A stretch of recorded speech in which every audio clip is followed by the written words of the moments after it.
السلام علیکم۔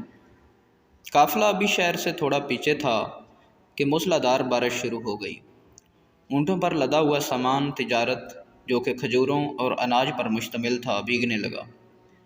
بارش سے محفوظ جگہ پر پہنچتے پہنچتے آدھا مال بھیگ چکا تھا۔ منڈی میں پہنچ کر تاجروں نے مال اتارنا شروع کیا۔ ان تاجروں میں ایک بہت ہی معصوم چہرے والا انتہائی خوش شکل نوجوان تاجر بھی موجود تھا۔ اس نوجوان تاجر نے جب اپنا مال اتارا تو اس کو دو حصوں میں تقسیم کر دیا۔ خشک کھجوریں اور خشک اناج ایک طرف رکھ دیا اور بھیگی کھجوریں اور اناج علیحدہ کر کے رکھ دیا۔ جب خرید و فروخت شروع ہوئی تو نوجوان تاجر کے پاس جو خریدار آتا وہ اسے بھیگے مال کا بھاؤ کم بتاتے جبکہ خشک مال کا بھاؤ پورا بتاتے۔ گاہک پوچھتا کہ ایک جیسے مال کا الگ الگ بھاؤ کیوں، تو وہ بتاتے کہ مال بھیگنے سے اس کا وزن زیادہ ہو گیا ہے، خشک ہونے کے بعد وزن کم ہو جائے گا۔ یہ بد دیانتی ہے۔ لوگوں کے لیے یہ نئی بات تھی۔